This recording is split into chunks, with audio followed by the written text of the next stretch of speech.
자리에서 일어나셔서 오늘 우리에게 주시는 하나님의 말씀을 함께 읽도록 하겠습니다. 요한계시록 1장 1절에서 8절까지의 말씀을 저와 한 절씩 교독해서 읽도록 하겠습니다. 요한계시록 1장 1절에서 8절까지의 말씀입니다.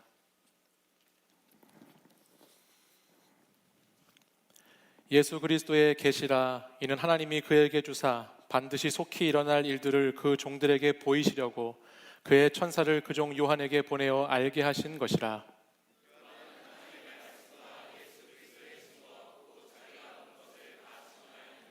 이 예언의 말씀을 읽는 자와 듣는 자와 그 가운데 기록한 것을 지키는 자는 복이 있나니 때가 가까움이라.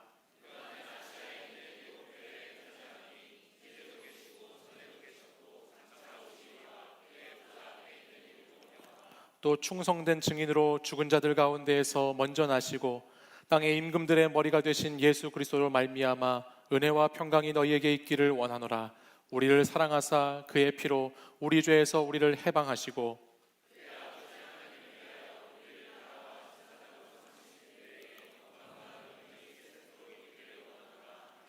볼지어다 그가 구름을 타고 오시리라. 각 사람의 눈이 그를 보겠고 그를 찌른 자들도 볼 것이요 땅에 있는 모든 족속이 그로 말미암아 애곡하리니 그러하리라. 아멘. 주 하나님이 이르시되 나는 알파와 오메가라. 이제도 있고 전에도 있었고 장차 올 자요 전능한 자라 하시더라. 아멘. 이 말씀은 살아계신 하나님의 말씀입니다. 아멘. 여러분은 요한계시록 하면 가장 먼저 어떤 생각이 드시나요? 요한계시록 딱 이 얘기를 들으시면 어떤 생각이 떠오르십니까?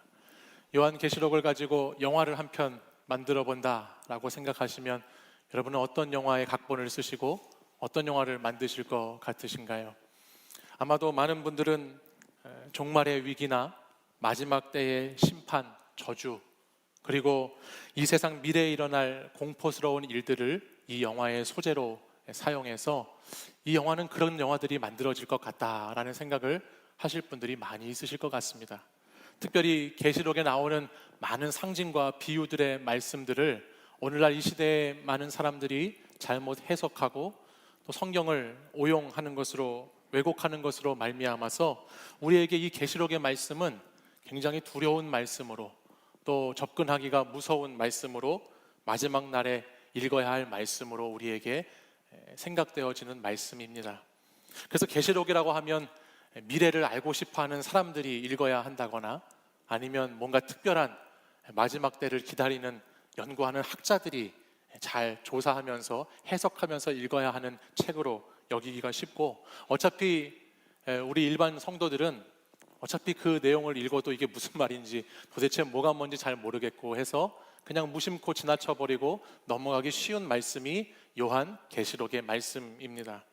그런데 이와 반대로 계시록의 말씀을 아주 자세하게 읽고 잘 가르치고 잘 활용하는 사람들이 있습니다. 그 사람들이 어떤 사람들인 줄 아세요? 바로 이단과 사이비 집단들입니다. 이 시대 많은 이단과 사이비 집단들은 계시록의 말씀을 열심히 가르치고 계시록의 말씀을 열심히 나눕니다. 사람들이 이해하지 못하는, 쉽게 알 수 없는 여러 가지 상징과 비유를 자기들 마음에 맞게 해석하고 그것을 이용해서 인간의 욕망을 채우는 수단으로 성경을 도구화해서 쓰고 있지요. 자신을 재림한 예수라고 하기도 하고요, 자기가 구름 타고 왔다고 하는 사람도 있고요, 또 자기들만이 어떤 이 마지막 때의 종말의 비밀을 알고 있는 신비한 존재들이라고 말하기도 하고, 우리에게 속해야만 구원받을 수 있고 영생할 수 있다고 말하기도 하고, 거짓과 미혹의 영으로 많은 사람들의 마음을 훔치고 사로잡고 있는 것이 오늘날 계시록을 잘 읽어가는 사람들의 모습들입니다. 근데 우리가 기억해야 할 것이 있는데요, 이 계시록의 말씀이라는 것이 어떤 성경의 비밀스러운 일들을 꽁꽁 감추어 놓고 찾지 못하게 하려고, 우리를 이해하지 못하게 하려고 수수께끼처럼 막 그렇게 어렵게 기록된 성경의 말씀이 아니라는 것입니다. 특별한 사람, 특정한 소수, 어떤 집단만이 해석할 수 있고 풀이할 수 있는 내용이 아니라 오늘 이 계시록의 말씀은 하나님을 믿는 자들에게 주시는 복음의 메시지다라는 것이죠. 성경 66권 가운데의 한 권이고 또 가장 마지막 부분을 대미를 장식하는 우리들에게는 예수 그리스도를 기다리는 그 이야기에 대한 내용들이 가장 풍부하게 들어있는 성경의 말씀이 계시록의 말씀이에요. 우리 더 스토리 청년 공동체는 이 12월 한 달 동안을 특별히 이 대림절이라고 하는 기간을 우리가 보내는데요. 대림절은 예수님께서 태어나신 것을 기억하고 기념하면서 또 다시 오실 예수님을 기다리는 절기인데, 이 12월 한 달의 절기를 보내면서 계시록의 말씀을 같이 한번 나누려고 합니다. 매일 성경 묵상의 본문이 계시록 말씀을 나누고 있기 때문이죠. 그래서 이 계시록 말씀을 함께 보면서 우리의 소망이 되시는 구주를 저와 여러분이 같이 기다리고, 이 계시록의 말씀이 심판과 저주에 대한 내용만 있는 것이 아니라 우리가 이해하기 어려운 말씀만 들어있는 것이 아니라 정말 우리의 소망이 되는 말씀, 왜 우리가 예수 그리스도의 다시 오심을 기다려야 하는지를 깊이 깨달을 수 있는 말씀이 되어질 줄 믿습니다. 우리가 함께 이 말씀 나눌 때 우리 공동체 가운데 추운 겨울 따뜻한 계시록의 복음이 여러분들에게 들려지기를 간절히 소망합니다. 아멘. 먼저 요한계시록의 말씀은요, 계시입니다. 여러분, 계시가 뭘까요? 계시가 뭘 것 같으세요? 저 깊은 산 속에 들어가서 오랫동안 차가운 폭포수 곁에 앉아가지고 내 돌을 닦고 수행을 하면 딱 그때 임하는 말씀이 계시일까요? 아니면 혼자 수십 년 동안 무거운 수행과 수련을 하면서 그때 돌을 다 깨우쳐서 그때 보여지는 환상의 말씀이 계시일까요? 아니면 한 40일 금식 기도를 최소한 5번에서 10번은 하면서 그때 능력을 받아가지고 미래를 딱 맞출 수 있는 능력을 받은 사람에게 주어지는 것이 계시일까요? 그렇지 않지요. 오늘 우리가 처음으로 읽게 되는 이 요한계시록의 계시라고 하는 그 말씀은 헬라어로 아포칼립시스라는 단어를 씁니다. 이 헬라어 아포칼립시스는 그 뜻이 무엇이냐면 드러내어 밝히 꺼내놓는다라는 뜻이 있습니다. 감추어 있던 것을 바깥으로 드러내놓는다라는 뜻을 가지고 있어요. 그래서 우리가 어렵게 생각할 것이 아니라 덮개를 들추고 뭔가가 들어있는데 그것을 드러내서 꺼내놓는 내용의 계시록의 말씀이 우리에게 증거된다는 거예요. 그러니까 다르게 생각하면, 여러분, 들추어서 꺼내놓고 감추어 있던 것을 드러내놓고 한다는 것은 무슨 말입니까?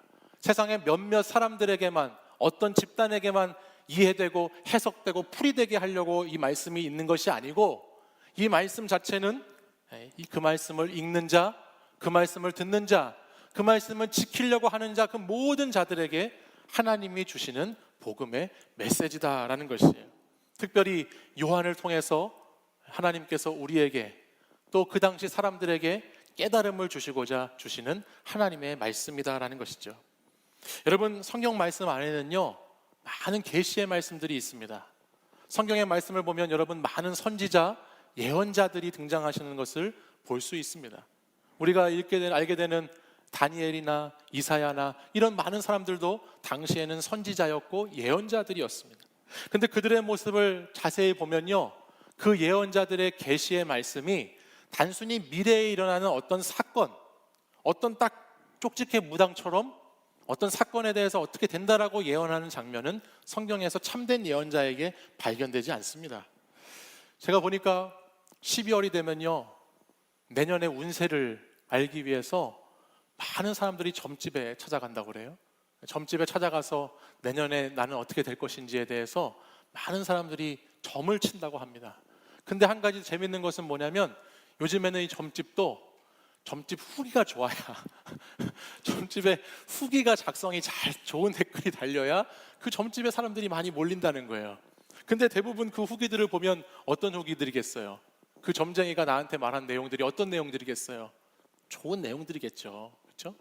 그런 후기가 잘 달려서 이 도사님은 너무 제 마음에 맞는 것 같아요. 뭐 이런 후기가 달리고, 이 뭐 신령님은 뭐 어떤 것 같아요. 뭐 이런 것들이 달렸을 때 그 점집이 인기 있고 많은 사람들이 모인다는 거예요.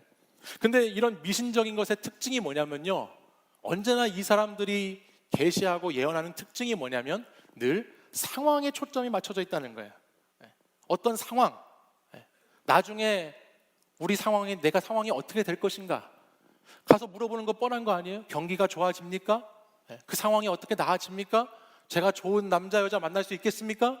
결혼은 잘 할 것입니까? 이런 상황의 모든 초점들이 맞춰져 있다는 것입니다. 그런데 성경에서 말씀하고 있는 예언과 계시는 상황이 아니고 언제나 그 선지자나 예언자를 통해서 하나님이 계시하시는 말씀은 언제나 변화에 초점이 맞춰져 있어요. 상황을 이야기하는 것이 아니고 그 상황을 마주하는 사람, 그 상황을 대면하는 사람, 그 상황을 살아가는 그리스도인의 그 변화에 초점이 맞추어져 있다는 것이에요.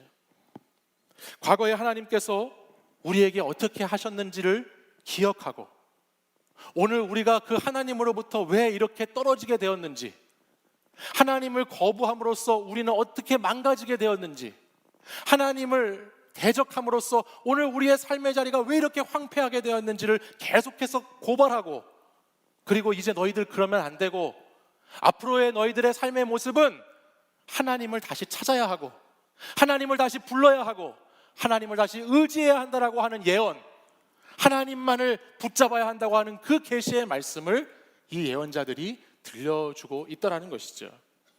그러니까 미신적인 예언과 계시와 오늘 이 성경이 말하고 있는 복음의 예언과 계시가 얼마나 큰 차이가 있는지 여러분 이해가 되시죠? 큰 차이가 있는 것입니다. 이 계시록의 말씀도 마찬가지예요. 사도 요한을 통해서 하나님이 요한에게 보여주신 그 증거들을 요한이 우리에게 오늘 말씀으로 전해주는데, 이 말씀도 마찬가지입니다. 마지막 때에 예수님이 다시 오실 때까지의 어떤 상황에 초점이 맞춰져 있는 것이 아니고 예수님이 오실 그날까지 저와 여러분이, 우리 그리스도인들이 어떻게 살아가야 하는지에 대한 그 변화된 모습에 대한 내용으로 이 계시록의 말씀을 우리가 읽어가야 한다는 것이죠. 우리 믿는 자들은 예수님을 통해서 이미 주님이 이기신 싸움, 이미 승리하신 예수 그리스도를 믿고 그분의 삶의 모습 가운데에 동참하는 사람들입니다.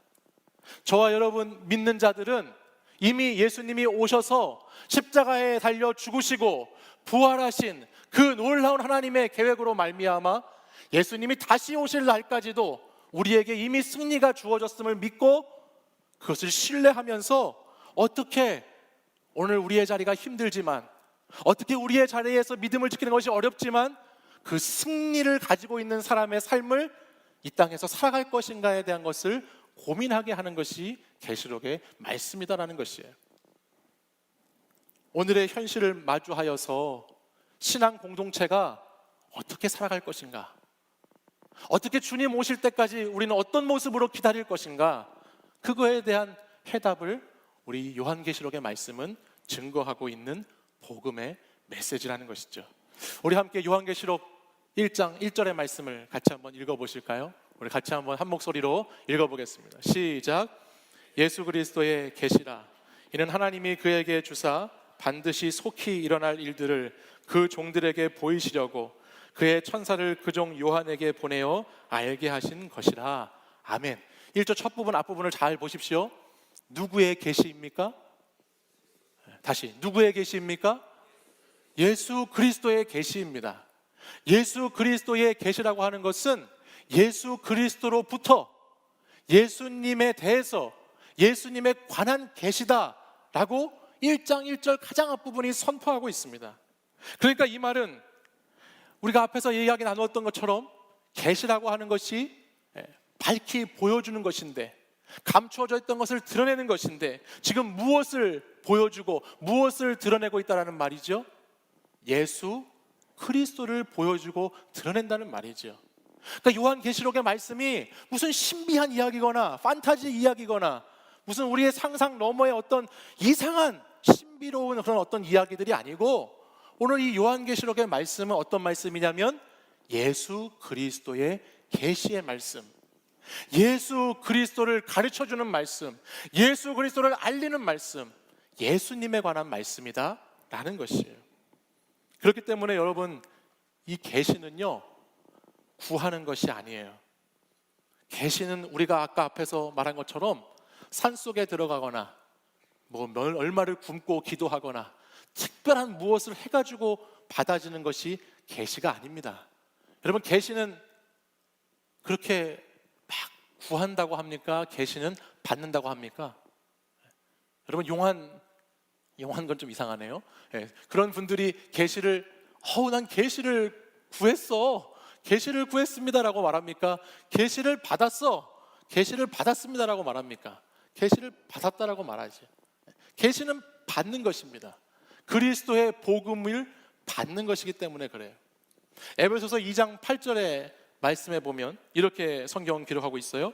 너희는 그 은혜에 의하여 믿음으로 말미암아 구원을 받았으니 이것은 너희에게서 난 것이 아니요 하나님의 선물이라 말씀하죠. 계시는 복음입니다. 예수 그리스도가 복음이죠. 그렇기 때문에 계시는 받는 것인데, 이 계시는 무슨 어떤 특별한 노력을 해서 특별히 어떤 수행을 하고 고행을 하고 수련을 해서 받아내는 것이 아니고, 예수 그리스도를 구주로 믿는 자에게 이미 주어진, 이미 받게 된 하나님의 복음이라는 것입니다. 믿으십니까? 여러분, 계시를 다 받으셨습니까? 우린 다 계시를 받은 사람들이에요.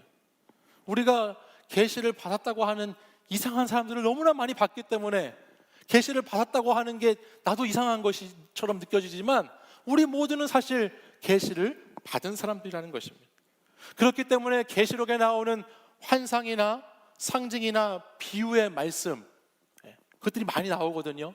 우리 지금 매일 성경 큐티를 같이 열심히 하고 있는 청년들은 아마 이제 요한계시록 6장을 넘고 7장에 이렇게 가게 되는 장면을 이제 마주하게 될 텐데, 그 계시록 말씀을 읽다 보면 무슨 인이 나오고 나팔이 나오고 대접이 나오고 용이 나오고 짐승이 나오고 여러 가지 거기서 정말 다양한 말씀들이 막 나오니까 그 말씀들에만 초점을 맞추어 말씀을 읽다 보면 하나도 이해되지 않을 거예요.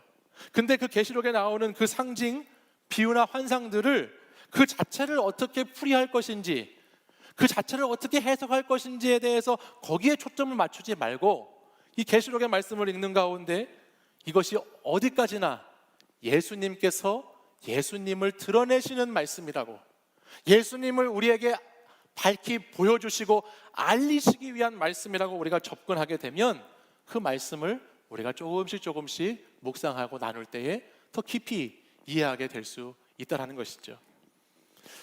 요한이 이 계시의 말씀을 쓸 때는요, 이 당시는 주후 90년에서 92년 사이라고 학자들은 기록하고 있습니다. 이 당시에 그 땅에 있던 소아시아, 지금의 터키 지역에 있던 교회들은 많은 핍박이 있었습니다. 로마의 당시의 황제였던 도미티아누스는 아주 권력과 힘을 가지고 이 그리스도인들을 못 살게 굴었어요. 자신을 숭배하게 만들었기 때문에 자신을 숭배하지 않는 그리스도인들을 계속해서 핍박하고 계속해서 죽여나갔습니다. 그래서 이 당시에 살았던 그리스도인들은 최악의 왕이 네로인 줄 알았는데, 네로라고 하는 왕이 정말 극악무도한 최악의 인간인 줄 알았는데, 아니, 이 도미티아누스라고 하는 이 인간은 더 무자비한 왕이구나, 더 심한 왕이구나라고 하면서 두렵고 떠는 가운데 그리스도인들이 놓여 있었다는 거예요. 그런 상황 가운데에서 로마 제국의 지배 아래에서 많은 그리스도인들이 그 땅에 동화되고 또 그 땅을 살아가는 삶의 모습에 타협하면서 공동체는 많은 위기에 직면하게 됩니다. 이 도미티아누스 아래에서 두려워 떠는 사람들 때문에 많은 그리스도인들이 공동체를 배신하고 떠나기도 하고, 또 많은 사람들이 현실에 순응하면서 배교하는 일들이 이 당시에 벌어졌다는 것이죠.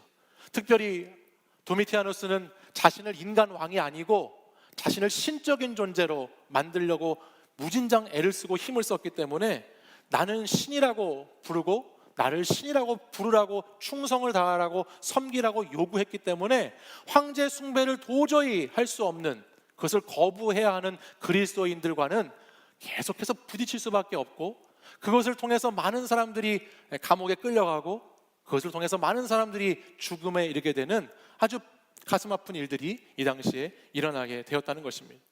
그 가운데 사도 요한도 그 똑같이 로마의 사람들에게 박해를 받아서 성경 말씀 1장 9절 뒷부분에 가보면 그도 역시 반모 섬이라고 하는 곳에 유배되어서 그곳에서 이 말씀들을 기록하고 있다는 것을 알게 됩니다.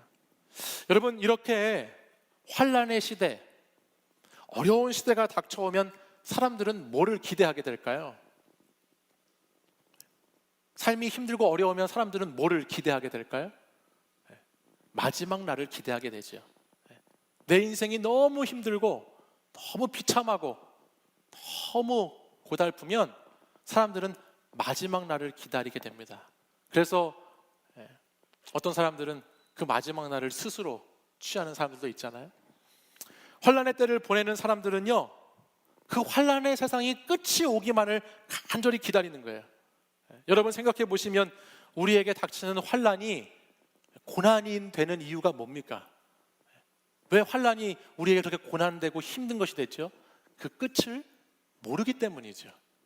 도대체 내 이 건강의 약함이, 내 이 병이 언제까지 끝날지를 모르니까 그것이 우리에게 고난이 되는 것이죠. 도대체 내가 이렇게 어렵게 살아야 하고 재정 가운데 늘 골머리를 써야 하고 돈 문제 때문에 늘 어려워야 하는 이 고난이 언제 끝날지를 모르기 때문에 우리가 힘든 건 아니겠어요? 내게 닥쳐온 이 시련이, 내게 닥쳐온 이 문제가, 이 연약함이 언제 끝날지를 모르니까 그 환난이 고난으로 우리에게 다가오게 된다는 거예요. 바로 이처럼 요한은 당시의 핍박 속에 있는 그리스도인, 도대체 이 고난이 언제 끝날지, 도대체 이 황제의 박해가 언제 끝나서 나는 정말 예수 그리스도를 구주라고 마음껏 선포하면서 주님을 증거할지 모르는 그러한 상황 가운데 놓여 있는 성도들에게 오늘 이 계시록의 말씀을 전해주고 있는 것입니다. 그래서 우리가 읽었던 1절 말씀 중반절에 보시면 예수님께서 이 계시의 말씀을 주시는데 거기에 이렇게 기록하고 있어요. 반드시 속히 일어날 일들을 그 종들에게 보이시려고 이 말씀을 주었다 기록합니다. 반드시 일어난다. 반드시 끝이 온다. 그리고 그 끝이 멀리 있는 것이 아니고 속히 일어날 것이다 라는 것을 보여주시기 위해서 이 환난의 때에 처한 성도들에게 이 말씀을 전하고 있다는 거예요. 3절 말씀에도 가보면 그 말씀을 읽는 자, 듣는 자, 지키는 자가 복이 있다라고 말씀하시면서 마지막에 뭐라고 기록하고 있냐면 때가 가까움이니라 라고 말씀합니다. 그 때가 얼마 남지 않았다. 가까이 왔다. 그러니 너희들 이 말씀, 이것을 붙잡고 이 말씀을 읽고 이 말씀을 듣고 이 말씀대로 지켜 행하면서 마지막 고난의 때를 견뎌내고 버텨내라고 이 계시록의 말씀은 우리에게 말씀한다는 것입니다.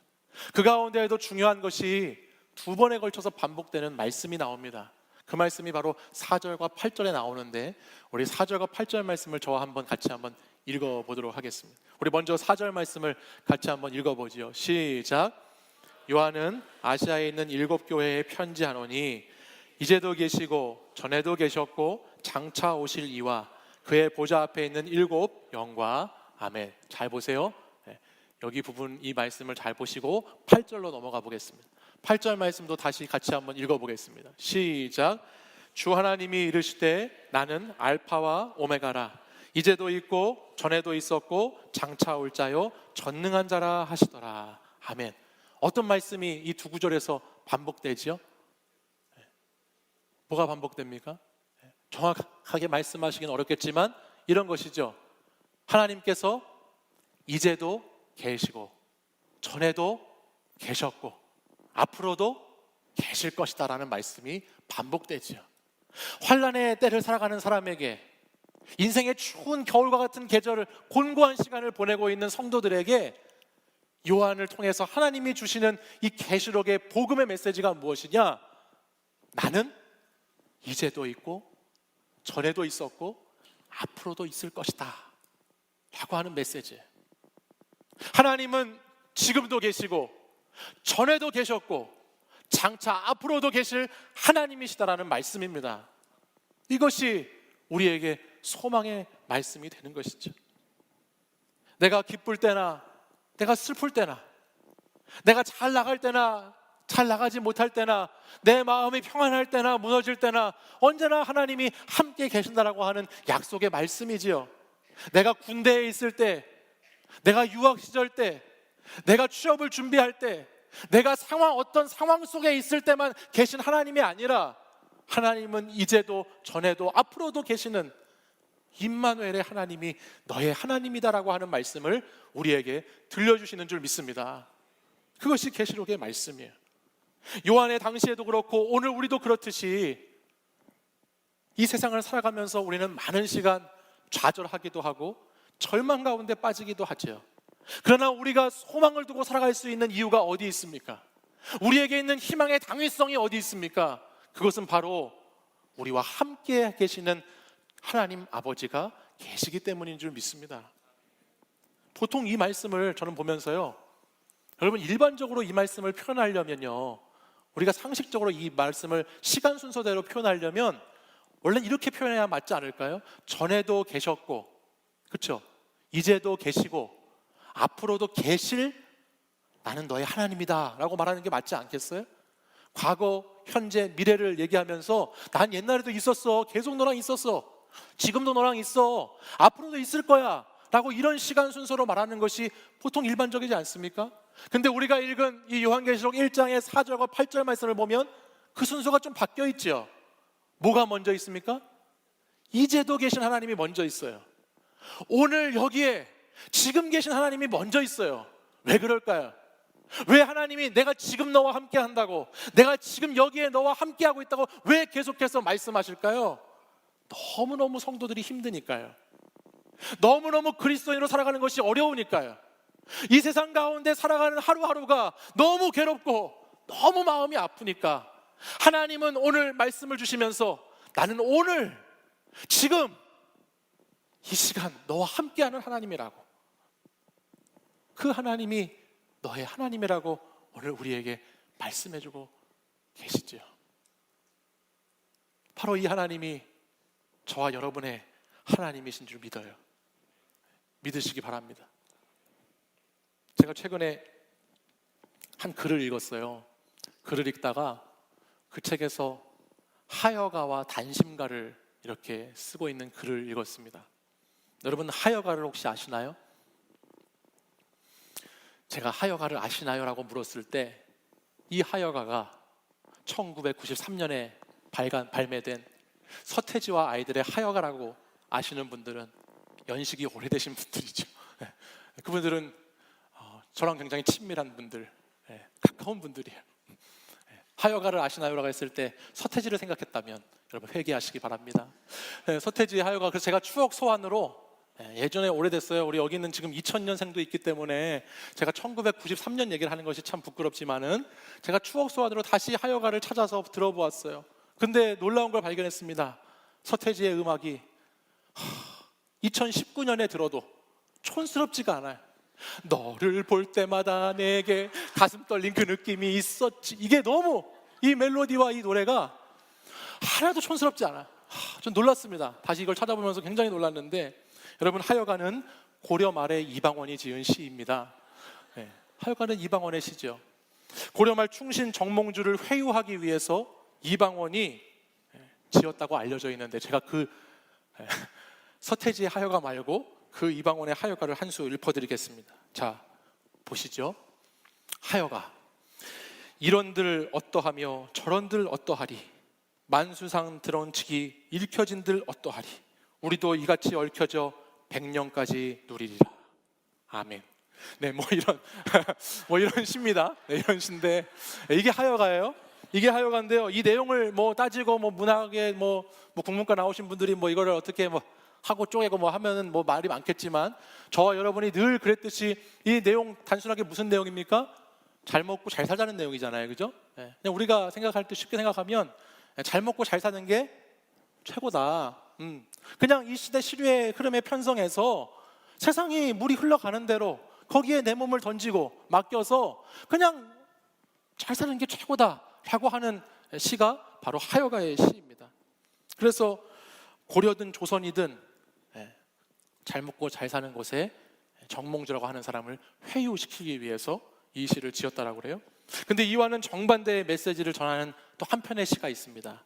포은 정몽주라고 하는 분이 이거의 답가로 지었다라고 알려진 단심가라는 시가 있어요. 우리가 단심가의 시를 같이 한번 읽어볼까요? 단심가 한번 보여주시겠어요? 네, 이 몸이부터 시작하는데 우리 같이 한번 읽어보겠습니다. 우리 감정을 넣어서 읽어보겠습니다. 시작.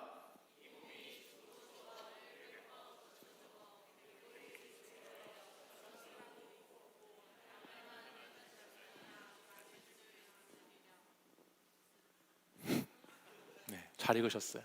이 몸이 죽고 주고 100번 고쳐주고 백골이 진토되어 넋이라도 잃고 없고 미명한 일편단심이야 가실 줄이 있으랴.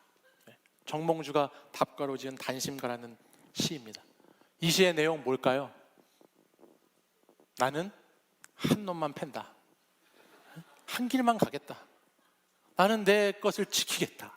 그 내용이죠. 그 내용이.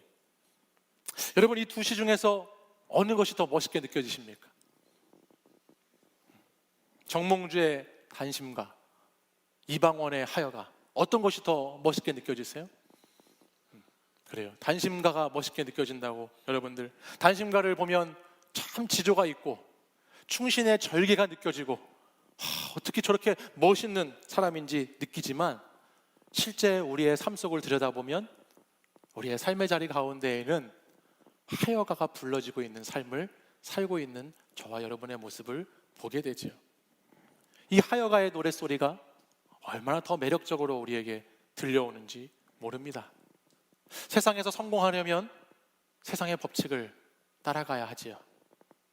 세상 사람들이 잘 먹고 잘 사는 그것을 나도 누리고자 한다면 나도 그들과 똑같은 방식으로 살아가야만 합니다. 그런데 그리스도인은 그것이 불가능할 때가 많이 있습니다.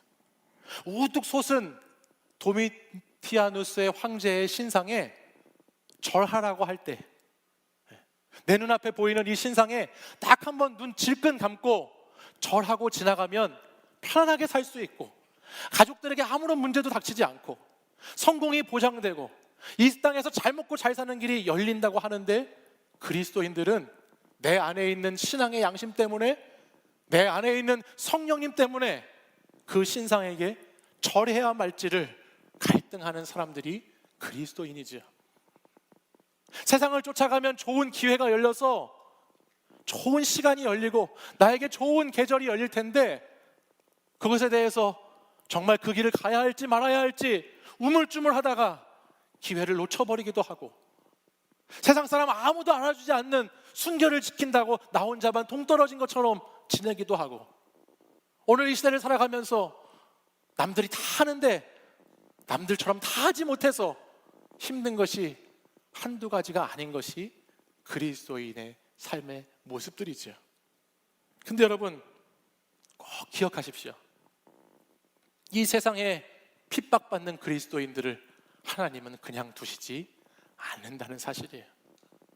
이 세상에 굴복하지 않고 살아가는, 이 세상에 휩쓸려 살아가지 않는 그리스도인들을 하나님께서는 이제도 계시고 전에도 계셨고 장차 오실 그 하나님께서 함께 해주신다는 사실입니다. 여러분, 우리와 함께 하시는 하나님은 어떤 하나님이신 줄 아시나요? 우리 8절의 말씀을 다시 한번 읽어보겠습니다. 우리 8절 말씀 한 목소리로 크게 다시 한번 읽어보겠습니다. 우리 하나님 이런 하나님이세요. 시작. 주 하나님이 이르시되 나는 알파와 오메가라. 이제도 있고 전에도 있었고 장차 올 자요 전능한 자라 하시더라. 아멘. 여러분, 이 하나님 믿으십니까? 이 하나님 믿으세요? 어려움이 있고요, 불가능할 것 같은 현실에 마주할 때 내 앞에 큰 장애물과 장벽이 놓여있다 할지라도 여러분, 전능하신 하나님이 여러분의 하나님이신 줄 믿으시기 바랍니다. 내가 문제를 해결할 수 없고 극복할 수 없고 이 죄악의 사슬에서 끊을 수 없고 넘어갈 수 없는 내 삶에 어떠한 고통과 고난이 있다 할지라도 저와 여러분의 하나님이 전능하신 하나님이신 줄 믿으시기 바랍니다. 우리 하나님은 전능하신 하나님, Almighty God, 놀라운 하나님이시라는 것을 여러분 꼭 기억하시길 바라요. 우리가 아무리 어려워도 그 하나님이 우리의 아픔과 우리의 상처를 싸매어 주시고 길을 내시고 우리를 건져내 주시는 하나님이신 줄 믿습니다. 우리가 아무리 힘들어도, 내가 아무리 주저앉아서 다시 일어날 힘이 없다 할지라도 우리 하나님은 오늘도 나의 손을 잡아주시면서 일으키시면서 나와 함께 가자고, 바로 지금 이제 여기 내가 너와 함께 임마누엘로 함께 하겠다고 말씀하시는 하나님이신 줄 믿습니다. 여러분, 어디에서 여러분의 위로자를 찾으십니까? 전능하신 하나님 앞으로 나오십시오. 여러분, 어디에서 상처받고 하소연할 때를 누구에게 가서 그것들을 아뢰려고 하십니까? 전능하신 하나님 앞으로 나아가시길 바랍니다. 믿음을 지켜나가는 것, 복음의 삶을 사는 것이 너무나 어렵고 힘든 분들, 어디로 가야 하겠습니까? 전능하신 하나님 앞으로 나가야 할 줄 믿습니다. 하나님을 의지할 때 그 전능하신 하나님이 오늘도 환난이 많은 이 세계 속에서, 고난 가운데 살아가는 우리의 삶의 자리 속에서 저와 여러분을 인도해 주실 것입니다. 저는 이 시대에 청년들로 산다고 하는 것이 무엇일까 고민하면서 오늘 우리가 말씀을 하는 것처럼, 저는 이 시대 참된 청년 그리스도인의 삶의 모습이 무엇일까? 하여가의 세상에서 단신가를 부르며 살아가는 청년들이 정말 진실된 그리스도의 청년이다라는 생각을 해보게 되었습니다. 매일의 순간의 선택 속에서 영적인 순결을 지키고 그리스도를 향한 신뢰로, 하나님, 전능하신 하나님을 의지하는 그 신앙으로 내 삶의 자리를 묵묵히 걸어가는 삶을 사는 것, 한 길을 바라보고 가는 것, 변절되지 않는 것, 부패하지 않는 것, 배신하지 않는 것, 그것이 전능하신 하나님을 의지하는 청년들의 삶의 모습인 줄 믿습니다. 사랑하는 여러분, 전능하신 하나님에게는 능치 못하실 일이 없습니다. 전능하신 하나님은 우리의 모든 괴로움을 바꾸실 수 있는 하나님이십니다. 우리가 그 하나님을 의지하며 오늘도 우리에게 복음의 메시지를 들려주시는 계시록의 말씀을 묵상해 나갈 때 우리에게 이 하나님의 은혜가 충만히 임하는 사랑하는 청년 공동체가 되기를 간절히 소망합니다. 우리 다 함께 자리에서 한번 일어나셔서 우리 전능하신 나의 주 하나님 함께 믿음으로 찬양으로 고백하고 같이 뜨겁게 기도하도록 하겠습니다.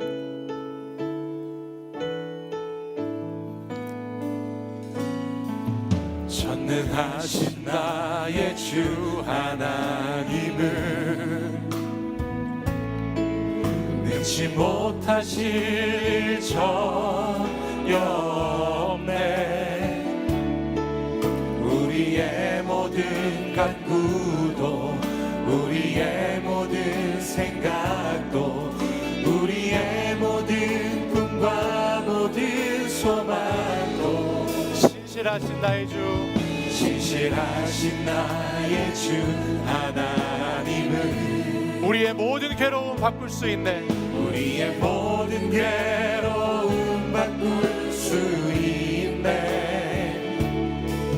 불가능한 일 행하시고 죽은 자를 일으키시니 그를 이길 자 아무도 없네. 주의 말씀 의지하여 깊은 곳에 금을 던져 오늘 그가 놀라운 일을 이루시는 것 보라.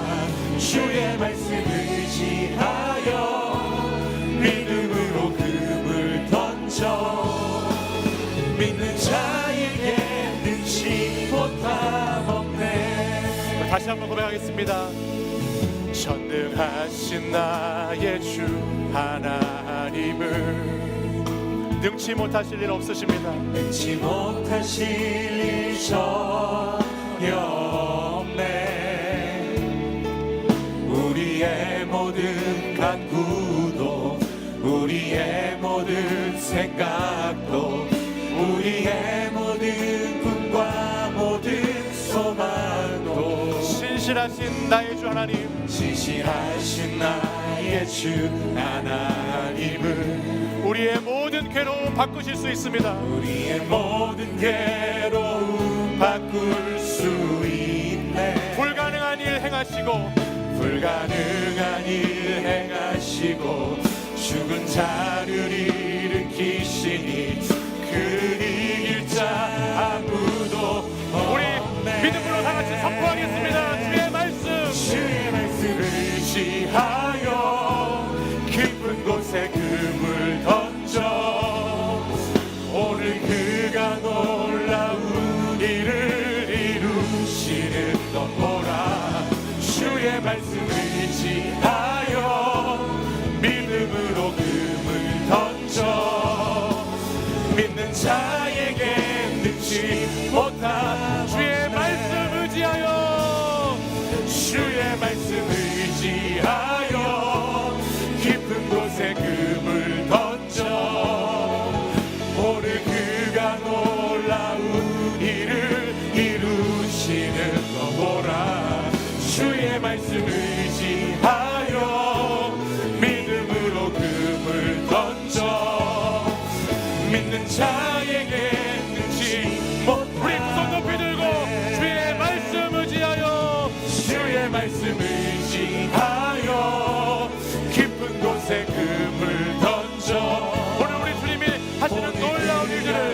주님만을 의지하며 주님 붙잡고 전능하신 하나님과 함께 나가는 자녀들로 인도하여 주옵소서. 오 주님, 이 시간 우리 같이 한번 기도하기 원합니다. 이 시간 기도할 때에 주님의 말씀을 의지합니다. 주님의 선포된 말씀을 의지합니다. 주님께서 우리에게 주신 말씀을 붙잡습니다. 그 말씀을 의지해서 주님, 내 삶에 하나님, 내 삶에 있는 환난과 고난과 역경과 모든 어려운 문제들 주님 붙잡고 이겨내기를 소망합니다. 주의 말씀을 의지하여 주님만을 붙잡고 이겨내게 하여 주시옵소서. 전능하신 하나님이 이제도 계시고 전에도 계셨고 앞으로도 계실 나의 하나님 되심을 믿으며 이 시간 두 손 높이 들고 주여 세 번 부르짖고 간절히 기도하겠습니다. 주여 주여 주여.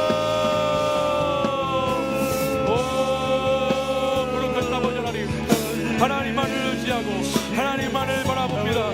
이 시간 주에 사랑하는 청년들이 주님을 의지하여 아버지 하나님 말씀을 붙잡고 하나님 아버지 앞에 주의 말씀으로 믿음으로 나아가오니 아버지 하나님 믿는 자에게 능치 못한 명령을 말씀하신 주님, 오늘 아버지 우리 사랑하는 청년들 하나님 앞에 부르짖어 기도할 때에 아버지 건강의 문제, 재정의 문제, 관계의 문제, 직장 방실로와 암난의 문제, 그 어떤 문제들도 그 어떤 환난과 시험과 역경도 아버지 다 이겨낼 수 있도록 아버지여 역사하여 주시옵소서.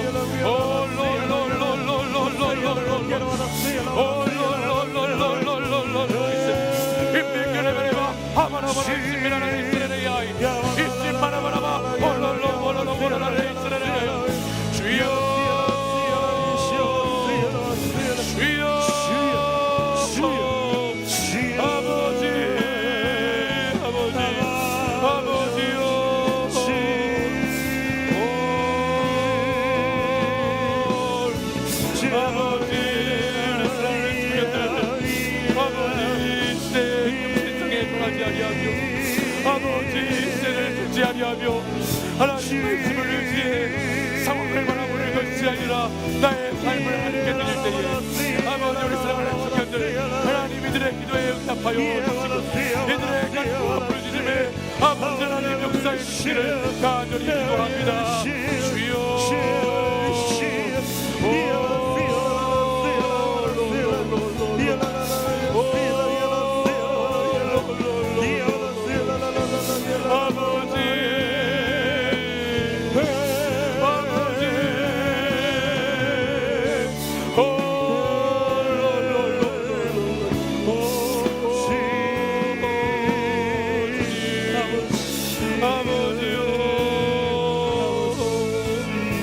아버지 역사옵소서. 아버지 하나님 아버지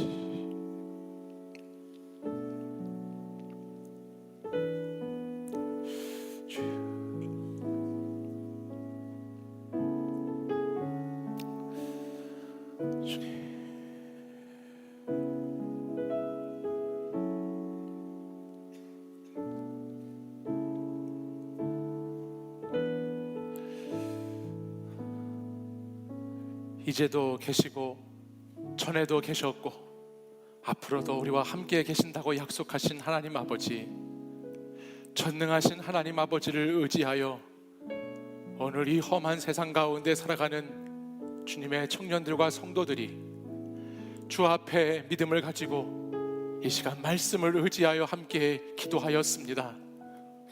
주님, 사랑하는 우리 청년들이 드린 기도와 간구에 하나님 아버지 응답하여 주시고 오늘도 이 시간 내가 이겨낼 수 없는 여러 가지 환난과 문제 속에 있다 할지라도 다시 하나님을 붙잡고 주님을 의지하며 전능하신 하나님께서 인도하심을 믿고 나아가는 우리 하나님의 사람들에게 놀라운 은혜로 성령의 충만한 기름 부으심으로 함께하여 주시옵소서. 세상 모든 사람들이 살아가는 삶의 모습을 따라가지 않고 때로는 하나님 손해도 보고 희생도 하고 핍박받으면서 살아가는 자들이 우리 가운데 있는 줄 믿습니다. 아버지 하나님, 이 시대가 절하는 금신상에 절하지 않으며 이 시대가 쫓는 물질을 쫓아가지 않으며 이 시대가 요구하는 삶의 방식을 따라가지 않는 우리 사랑하는 청년들에게 주님 함께 하셔서 다시 용기를 더하여 주시고 다시 믿음을 주셔서 이 세상 환난 가운데에 담대한 마음으로 살아갈 수 있도록 역사하여 주시옵소서. 주님, 우리는 할 수 없지만 주님을 의지해서 우리의 모든 괴로움을 바꾸실 수 있는 주님을 의지해 나아가오니 하나님, 우리가 주의 능하심을 믿고 나아갈 때 주님 그 안에서 말씀하여 주시고 그 안에서 깨닫게 하시고 그 안에서 새 힘을 얻게 하여 주시옵소서. 사랑하는 청년들이 살아가는 세상은 하여가의 노래만 불려지는 세상입니다. 이 시대를 따라가라고 요구하는 세상입니다. 잘 먹고 잘 살기 위해서는 수단과 방법을 가리지 말라고 말하는, 소리치는 세상입니다. 그러나 그 세상 가운데에도 하나님, 주님을 향한 절개를 지키고 주님께 충성하고 하나님 한 분만을 의지하고 신뢰함으로 단심가의 삶을 살아갈 수 있는 우리 복된 더 스토리 공동체가 될 수 있도록 하나님 인도하여 주시옵소서. 여러분, 우리의 위로자 되시는 주님을 의지하시길 바랍니다. 상처받고 힘들어 하소연할 데가 없어 답답하고 괴로울 때 전능하신 하나님 앞으로 나아가시기를 바랍니다. 믿음을 지키고 복음을 사는 것이 힘겨울 때 그때 주님 앞에 무릎 꿇으시기를 간절히 바랍니다. 우리 사랑하는 공동체는 하나님의 공동체, 하나님의 전능하심을 인정하고 그 전능하신 하나님을 만나고 그 하나님과 함께 이야기를 만들어가는 공동체가 되어야 할 줄 믿습니다. 그 공동체가 될 수 있도록 역사해 주시고 그 공동체가 될 수 있도록 하나님 인도해 달라고 기도하시기를 바랍니다. 이제는 우리 주 예수 그리스도의 은혜와 하나님 아버지의 사랑과 성령의 교통하심이 오늘 이 시간 요한계시록의 복음의 메시지를 함께 읽고 듣고 그 말씀대로 지키고자 결단하며 나아가는 사랑하는 우리 청년들과 이곳에서 예배드린 사랑하는 하나님의 성도들 위해 이제부터 영원까지 항상 함께 하시기를 간절히 축원하옵나이다.